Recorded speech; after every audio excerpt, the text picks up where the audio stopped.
One of the things that we are rolling out here on our new daily show, not sure if you've been keeping up, is a way for you guys to call in and ask me your questions. Now, we're opening this up to our Patreon paid community. If you go to our Patreon, you could sign up for just $6.99 a month. It's a great way for you to partner with us. And we'll try to open up the lines for you guys to call in and answer some of your guys' questions. And I did just that today for the first time and answered your guys' questions. So if you guys want to get in on this, sign up on Patreon. Now, some great questions came up. Spicy ones, dare I say. First brother asked me, why am I talking about Candace Owens? The second caller talked about transitioning from jobs and some very practical things after moving across country. But before we get into that, again, I would be a bad friend if I didn't tell you our Celebrate Christmas with Purpose sale happening right now for the next 5 days. Pick yourself up something from the blessgod.co shop. It's linked below. And here's the deal. So many people love to spend their money with the very corporations and the pagans that hate you, hate what you represent, hate your values, instead of spending that money by investing in yourself. So we have this Bless God discipleship bundle. You can get our 60-day devotional, you can get a leadership planner, and you can get our prayer journal. You could actually knock out much of your Christmas shopping. Everything on the site right now, you don't need a code, is 15% off. We're shipping everything by Tuesday to get it in time to you for Christmas. So go to blessgod.co or hit the pinned comment. Do your Christmas shopping with us. It's a great way to support what we're doing here. And it's a great way to knock out some of your shopping without having to overthink it or wait till the last minute. First of all, love the show. God bless you, brother. And I just wanted to know why you keep talking about Candace, man. I don't Why do you like think? her. Why do you I'm think not I a, keep? I'm not a fan. Why do you think I keep talking about Candace? I think I know. I think you're. It's not that you necessarily want to, but there's probably some people that cross your audience and her audience, and you're trying to tell them, hey, if you're over here and maybe you're thinking about being a Christian, don't don't you don't listen to her. You know what I mean? And this is the better way to think. But also just me being a fan of you and wanting to hear what you have to say about other things. It's like I'm just not clicking on a Camden video. You know what I mean? Hey, that's fair. But I still If love you've you, brother. I still love you. If you noticed, we've been putting out a video every day that has nothing to do with Candace on the main channel. So I'm not sure if you're seeing those. Yeah. We put out a video this morning with Wes Huff. So we have been putting out other videos. This is a part of the daily show. Here's why. I think how we come to conclusions of truth is so important. I think how we know anything and how we talk about these things is so important. And so Candace is distorting and perverting reality for people. And I think that has downward effects. And my deeper concern here is, Brandon, is that there is an apathy and a nihilism that slides in when you repeatedly tell people the system's rigged, they're all out to get you, and I'm the only source of truth, and you could only come to me. And so that's why I'm doing the Woke Right Challenge, which I'm telling people, hey, take 30 days off, no Candace Owens, no Tucker Carlson, no Nick Fuentes, nothing that's going to tell you that the system's rigged, you can't get ahead, you can't do it, and only fill yourself with wholesome things. Because I think they're actually going at the fabric of what is real, like what is truth. And as people of followers of Jesus, like I think that is absolutely important to us. Yeah, you're right. I just hate it still, but I get it. I Hey, get it. it's all I good, don't man. want to. Thanks for I'm not calling in, criticizing Brandon. you at all. Yes, sir. Nah, you good, bro. God bless you, Appreciate you, brother. man. Have a good one, brother. Can you hear me? Hey, yeah. Hey, Terica. Thanks for calling in. What's your question, sis? Well, I think my question is kind of related to godly ambition. I haven't actually been able to pick up your book and read it yet. But my husband and I, we recently got married. We're still newlyweds. Been married just over a year now, if you consider that newlyweds. Congrats. But That's awesome. thank you so much. We're super, super happy. And we recently moved to be closer to his family. We kind of moved across the country. We were living in Texas. We moved to California. That's where he's from. Kind of did the inverse of what everyone else does right now. But What part of California? Central Valley. So Okay. not like by the beach or anywhere gorgeous, but great to be by family. So we're grateful for that. So kind of in this move, we were kind of moving by faith. We didn't have jobs lined up or anything like that. And so he's been able to kind of find a job, but I'm still in the waiting. We've been here about 5 months now. And my question is just kind of how can we stay faithful during this waiting season and in this time of just wanting to be used by God and wanting to allow our lives to reflect Him, but a lot of in non-constants as we're still searching for churches and all these things and just waiting to find stable ground, you know? Yeah. Wow. Well, I mean, I think it's okay to first acknowledge that you guys are in a tough season. Like there's a lot of changes that have just happened. You guys just started a life together as newlyweds. You've moved across the country. And yeah, I think it's okay to just stop, pause, and say, okay, this is a very wild season for you guys. And it's an adventure, and it's probably fun at times, and it's probably scary at the same time, right? So I think foundationally, I love the quote. We attribute it, I want to say, to Augustine all the time, and I talk about it in my book. Pray like it all depends on God, and work like it all depends on you. And I think that's usually my framework. So I always encourage people, document your prayers. This is why we have like the Bless God Prayer Journal, not a pitch to you directly, but document your prayers. Like, start writing out your prayers and be very specific with what you're praying for. So if you guys are praying for a job, start documenting these things. Praying for favor, start documenting these things. Because I think there's something to writing out our prayers and then seeing God answer them.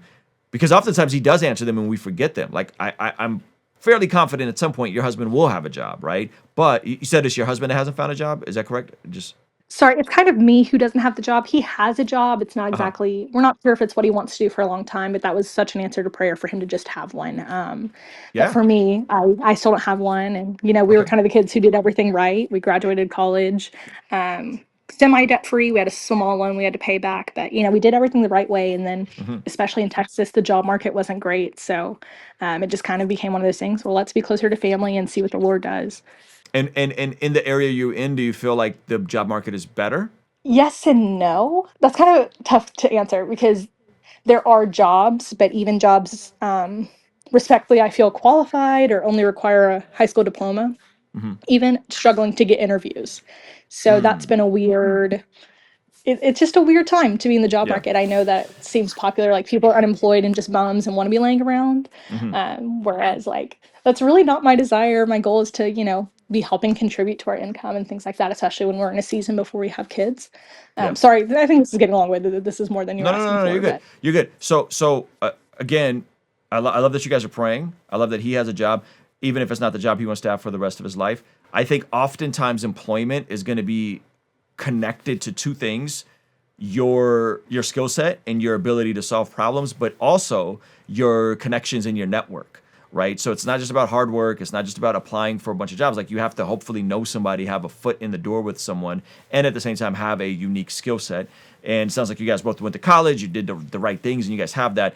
My advice to a lot of folks, and I don't know if you've heard of this, is I don't think there's anything wrong with saying, hey, let me utilize my time well by exploring something in the gig economy while I am trying to land somewhere with a job. And so, like, I have a friend that's a comedian. Maybe you've heard me tell this story before. And he lives in a major city, and he just kind of couldn't do the job thing anymore and ended up hopping on an app called TaskRabbit.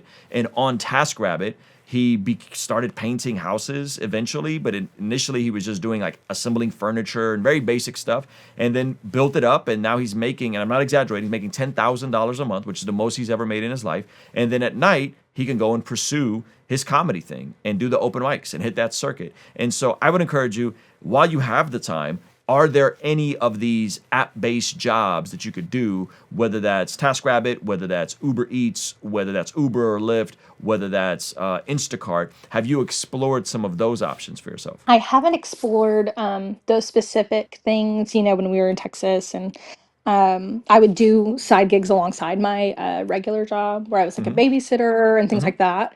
hmm But us being in a There's new some. I'm area, sure there's some nanny apps like that as well. I remember my wife was actually on one about 10 years ago when we had just transitioned. She was trying to make a little bit of supplemental income, and so there's nanny apps. So I would encourage you, like, start there, because what oftentimes happens is people can start there, start building their skills up, start building their relationships, and then before you know it, you have a couple side things, and it might pay more than like if you went and got a typical 9 to 5. yeah, definitely. That's definitely something I could look more into. I think I've been so focused on trying to find that quote unquote big girl job, or finding, the thing that's going to be a long term career and be a major moneymaker now. And I've been trying to think outside of the box, maybe with Christmas time, wrapping gifts on the side, or like, just things like that. Yeah, But no, those are yeah. definitely great options I hadn't considered. So thank you so much for that type of Yeah, insight, 'cause I yeah. have I would considered check out TaskRabbit.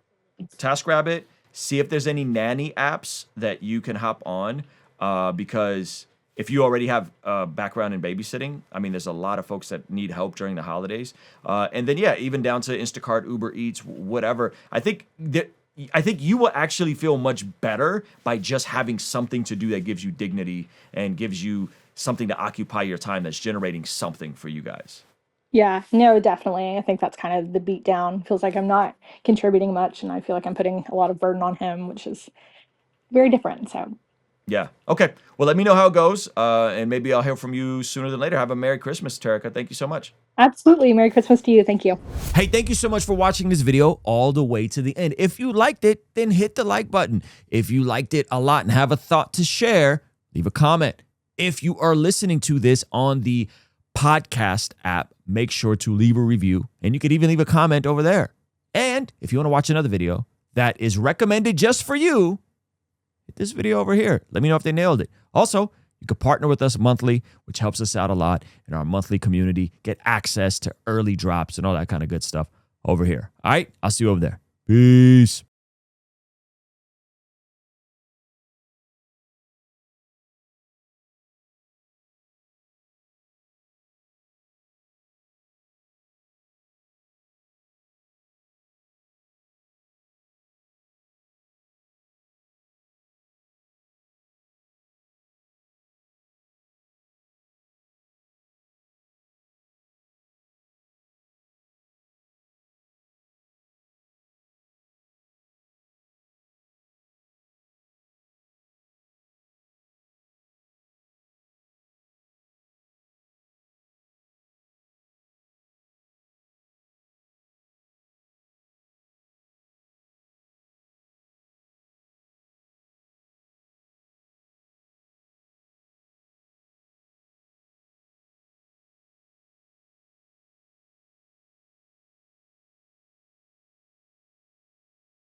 Hey, what's up, James? Thank you so much for calling in, man. What's your question, brother?